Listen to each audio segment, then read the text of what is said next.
The letter trembled in my hand as I stared down at the roaring river. Rain lashed my face, the wind howled like something alive.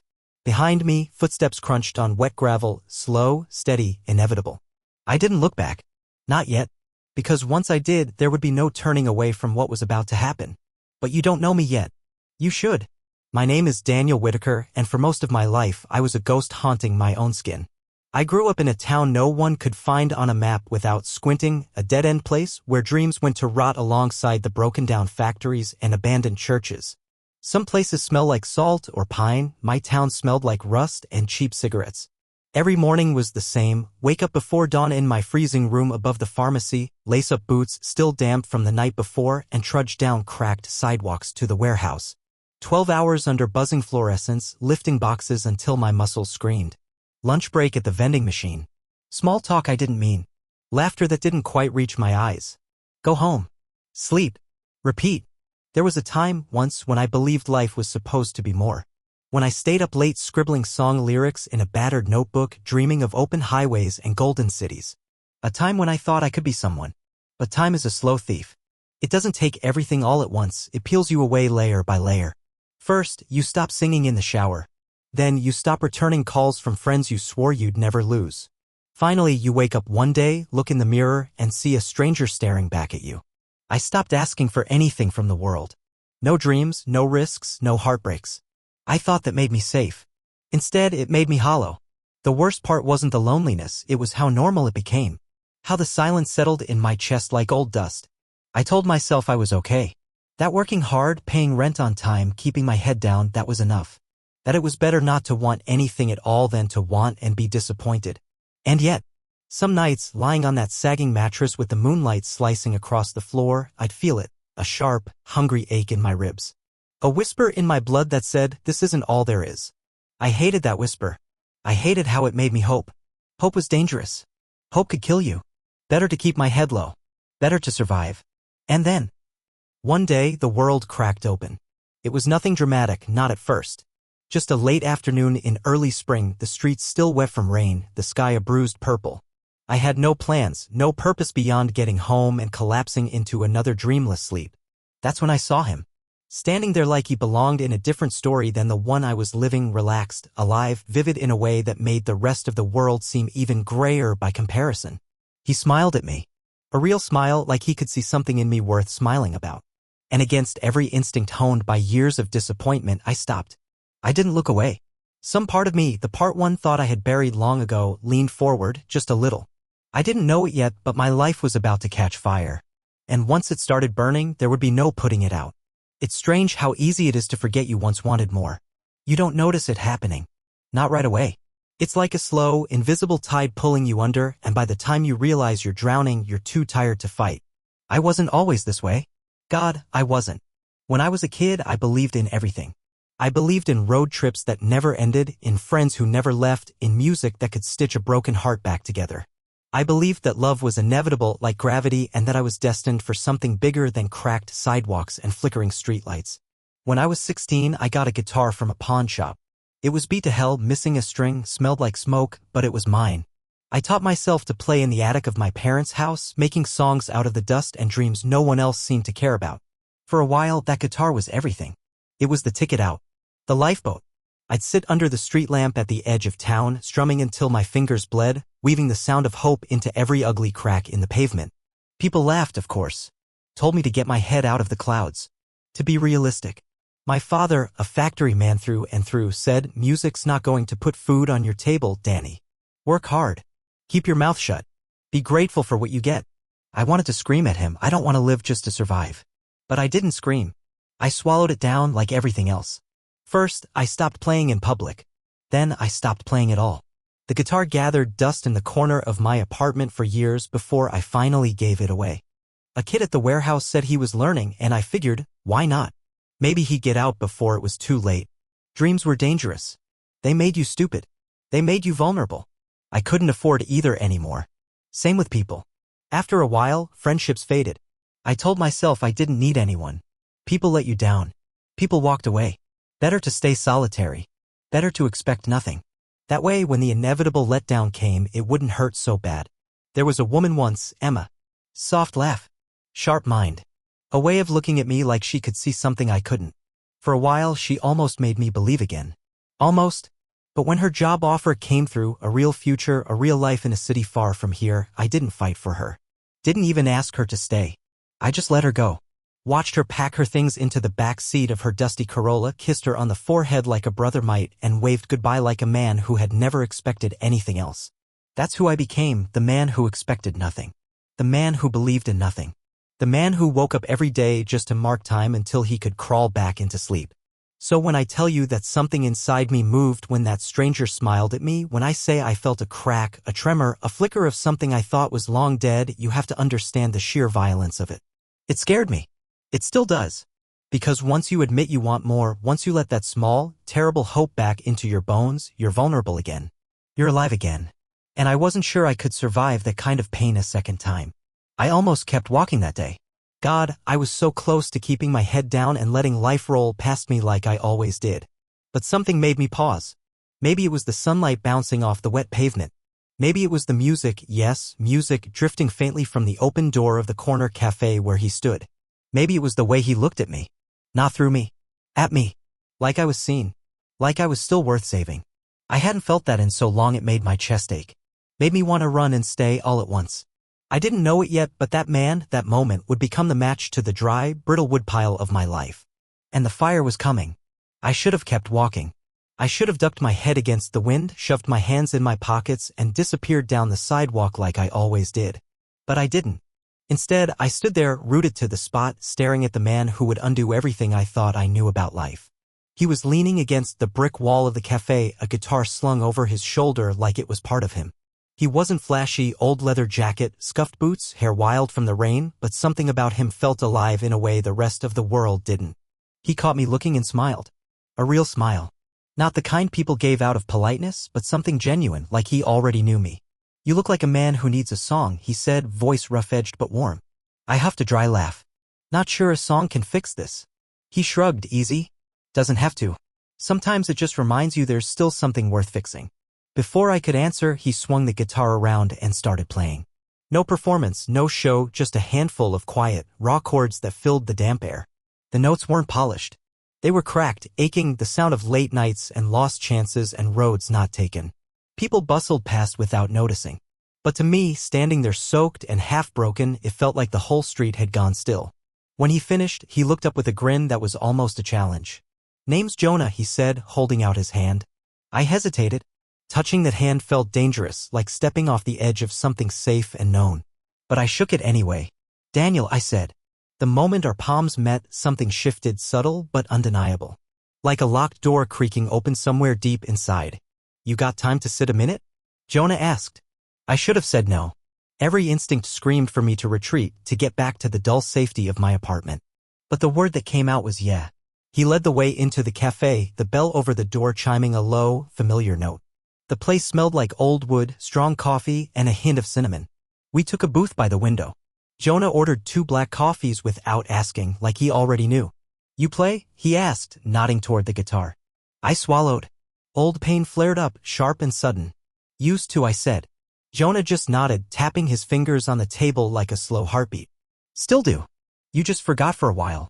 I opened my mouth to argue, but nothing came out. He wasn't pushing. He wasn't judging. He was just seeing me in a way I hadn't been seen in years. You don't have to dive back in all at once, he said, leaning back, easy. 1 note at a time, man. 1 note. The rain outside turned the streets into mirrors. Inside, the warmth crept back into my frozen hands. And somewhere, deep inside the parts of me I thought were dead, a tiny flicker stirred. It wasn't much. It wasn't enough. But it was something. And for the first time in longer than I could remember, I didn't feel completely alone. The next few days felt strange, like I was living in a body that didn't quite fit anymore. I kept waiting for the feeling to fade, that spark Jonah had lit in me with just a song and a few quiet words. I told myself it was a fluke. A temporary high. That I'd go back to normal once enough time passed. But it didn't fade. It gnawed at me. It was there in the warehouse when I shoved crates onto conveyor belts and caught myself humming under my breath. It was there in the grimy mirror above my sink when I caught a glimpse of something unfamiliar in my own eyes, a glint, a question, maybe even a fight I thought I'd lost a long time ago. I hated it. Hope was dangerous. Hope was what got you hurt. And yet, like a loose thread in a sweater, I couldn't stop pulling at it. Jonah showed up again 3 days later like he'd never really left. I was nursing a bitter coffee at the corner cafe, pretending not to watch the clock, pretending not to wait. He dropped into the seat across from me with a grin that made my defenses crack instantly. "Thought you might come," he said. I shrugged, feigning indifference. Didn't have anything better to do? He didn't call me out. He just nodded, pulled out his guitar, and slid it across the table toward me. I stared at it like he'd just handed me a bomb. "No way," I said immediately, shaking my head. "I'm out of practice. I probably can't even hold a chord anymore." Jonah just leaned back, arms crossed, watching me like he had all the time in the world. "So what?" he said. "Start ugly. Start wrong. Just start." My hands hovered over the guitar. Every instinct in my body screamed to shove it back at him, to run before I made a fool of myself, to protect the little pride I had left. But my fingers, traitors, moved of their own accord. They curled around the neck of the guitar, found the familiar ridges of the frets, the worn feel of the wood. I pressed down, tried an old chord. It buzzed. Out of tune. Sloppy. I winced, ready for Jonah to laugh or roll his eyes. Instead, he smiled wide enough to light up the whole damn room. "There it is," he said, tapping the table. "That's it." "That sounded like crap," I muttered. "Doesn't matter," he said. "You played. That's more than most people ever do." I looked down at the guitar in my lap, the simple, battered thing humming against my ribs. It terrified me how easy it would be to fall back in love with it. How much it could hurt if I remembered what it felt like to want again. Jonah must have seen the war on my face because he leaned in, voice low and steady. "You're allowed to want things, Daniel," he said. "You're allowed to suck at them too. It doesn't make you weak. It makes you alive." Alive. God, I couldn't even remember the last time I felt alive. I strummed another clumsy chord, then another. My fingers stumbled, the strings squealed in protest, but I didn't stop. Jonah grinned and slapped the table in rhythm, drumming out a beat for me to follow. People glanced over, but I barely noticed. For the first time in years, the noise inside my own head was louder than the noise outside. It wasn't about playing well. It wasn't about getting anywhere. It was about showing up. About trying. And in that moment, it was enough. When we finally packed up and left the cafe, the sky had turned a dusky blue, streaked with orange and gold. The air smelled like fresh rain and something sweeter I couldn't quite name. Jonah clapped me on the shoulder before we parted ways. "Same time tomorrow?" he asked. I wanted to say no. Wanted to retreat back to the safety of my dark, quiet room where nothing expected anything from me. Instead, I nodded. "Yeah," I said. "Tomorrow." As I walked home, guitar calluses already stinging on my fingertips, a thought crept into my mind, quiet but persistent. Maybe there's still something left in me worth saving. But I also knew, deep in the marrow of my bones, that nothing good comes without a fight. And part of me was already bracing for the storm I knew was coming. Hope is a dangerous thing. It lifts you just enough to believe, just enough to think maybe this time will be different. And then it drops you. The first few weeks with Jonah felt like waking up after years underwater. Every evening we met at the cafe, messy chords, rough songs, half-formed dreams. I let myself want things again, music, connection, life. And for a moment I almost believed. Then life reminded me who I was. It happened on a Friday night. The warehouse called a sudden meeting. Half the night crew was let go, no warning, no apologies. Just a short speech and a final paycheck. I stood there under the flickering fluorescent lights, holding the envelope in numb hands. Cold, sharp fear crawled into my chest. No job. No backup. No plan. I drove home in silence, the city blurring past. Every mile stripped away the little hope I'd built. By the time I reached my apartment, the old voices were screaming again. What did you expect? This is what happens when you hope. I didn't go to the cafe that night. I didn't answer Jonah's calls. I didn't touch the guitar. I let the grayness flood back in. 2 days passed in a fog. I barely left the couch. Sleep was shallow and twisted, my mind a carousel of failure and regret. By Sunday night, I was pacing the living room, heart hammering, fists tight. Every thought in my head was poison. You were stupid to think you could change. You're nothing. You'll always be nothing. When the knock came at the door, I almost ignored it. But something in me, something small and angry, made me open it. Jonah stood there, soaked from the rain, guitar case in hand. He said nothing. Just looked at me like he already knew. I lost my job, I said, voice barely a whisper. I know, he answered. I waited for him to tell me it would be okay. To lie. Instead, he stepped inside, dropped the guitar at my feet, and said, play. I shook my head, backing away. I can't. Not now. You think music's only for when life is easy? His voice was low but sharp. It's for exactly this. I turned away, fists clenched. You don't understand, I snapped. You don't know what it's like to lose everything. No, he said quietly. But I know what it's like to stop fighting. And I know it's worse. He pushed the guitar gently toward me again. My hands hovered, trembling. I hated him for making me feel. I hated myself for still wanting. Slowly, I picked it up.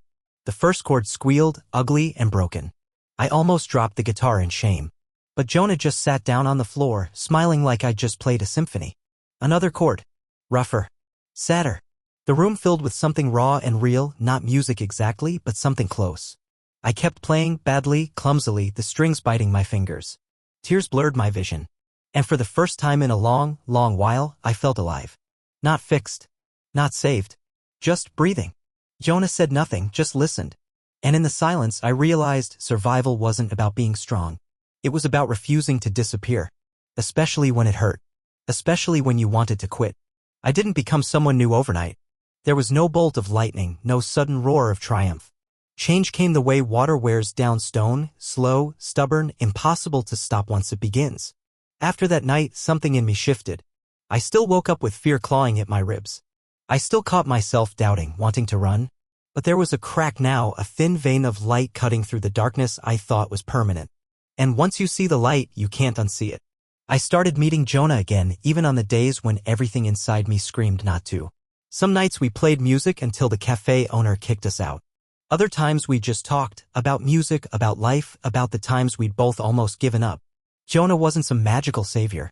He had his own scars, his own nights spent staring at cracked ceilings, wondering if anything he did mattered. But he never stopped showing up. And maybe that was the real lesson. You don't have to be fearless.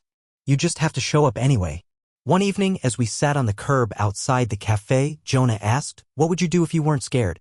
The question hit me harder than I expected. What would I do? I stared at the dark street, at the rain-slick asphalt reflecting the neon lights. And quietly, almost ashamed, I said, I'd play. Really play. Write my own songs. Stand in front of people and, I don't know, be heard. Jonah smiled like I'd given the right answer on some test I didn't know I was taking. Then do it, he said simply. Just like that. No lecture. No promises. No guarantees that it wouldn't end in disaster. Just a choice. A dare. That night, I went home and dug through the back of my closet until I found my old notebooks, crumpled, dusty, pages torn at the edges. Dreams I'd once scribbled down and abandoned. I sat cross-legged on the floor, guitar in my lap, and began stitching together the fragments of the boy I used to be. It wasn't easy. Every line I wrote felt like pulling teeth. Every melody sounded like an echo of something better I'd forgotten. Doubt hovered over me like a storm cloud. Who do you think you are? You're too late. You're not good enough. But for every whisper of doubt, there was a stronger, quieter voice now. Keep going. One note at a time. One word at a time. One breath at a time. Weeks passed. Then months. I picked up a few odd jobs, dishwashing, deliveries, anything to keep a roof over my head while I rebuilt myself from the inside out. Jonah never let me quit. Not by pushing. Just by standing there. Proof that it was possible to live with your scars instead of being ruled by them. Then came the night I couldn't hide anymore. Jonah dragged me to an open mic night at a grimy little bar downtown. Sticky floors, flickering lights, the smell of stale beer and lost dreams. Get up there, Jonah said, giving me a nudge. I stared at the stage like it was a firing squad. I'm not ready, I muttered. You'll never be ready, he said. You'll just be there. That's enough. My hands shook as I climbed onto the stage. The microphone squealed in protest. Faces in the dark, strangers who didn't care if I failed or soared. My chest tightened. My mouth went dry. I could have run. God, I wanted to run. Instead, I took a breath, closed my eyes, and let my fingers find the first chords. The first song was rough. The second was better. By the third, something cracked open in me, raw and beautiful and real. I wasn't playing for perfection. I was playing because I was still here. I opened my eyes during the last verse and there was Jonah, leaning against the wall, arms crossed, grinning like a fool. Not saving me. Not leading me. Just witnessing me become myself. When the final note faded into the thick, buzzing air, the room was quiet for half a heartbeat. Then someone clapped. Then another. Then the whole damn room. It wasn't roaring applause. It wasn't a record deal. It was better. It was proof that I hadn't disappeared. That the boy who once believed he could make something beautiful still lived somewhere inside me. I stepped off that stage lighter than I had felt in years. And I knew deep in my bones that the fire inside me, the one I tried so hard to smother, was alive again. Maybe it always had been. I just had to remember how to feed it. It's funny how the biggest changes in your life don't feel like earthquakes when they happen. Most of the time, they're just a choice you make on an ordinary Tuesday. A single shaky step in a new direction. A note played in an empty room. Looking back now, it's hard to believe how close I came to losing myself completely. I think about that old version of me sometimes, the man who lived in the cracks, who believed survival was the best he could hope for. I don't hate him. He was doing the best he could with what he had. But I'm not him anymore. The music came back slowly, like the tide returning to a long dry shore. Open mic nights turned into small gigs. New songs filled battered notebooks. Strangers became faces I recognized. Some even became friends. I still worked odd jobs, still worried about bills, still had bad days when the grayness crept back in. But it was different now. Now, the bad days didn't swallow me whole. Now, I knew how to fight back. Jonah stayed in town longer than I expected. Maybe he knew I wasn't ready to walk alone just yet. We didn't talk about it much, that wasn't his style. But every time I thought about quitting, about folding back into the safe little box I'd spent years building, he was there. Not to pull me out, but to remind me that I could climb out myself. And I did. Bit by bit, note by note. One night, about a year after it all began, Jonah came to one of my gigs, a dusty little bar packed tighter than it had any right to be. I played a new song, one I'd written about standing on the edge of yourself and choosing to jump anyway. When the last chord faded, Jonah was already slipping out the door.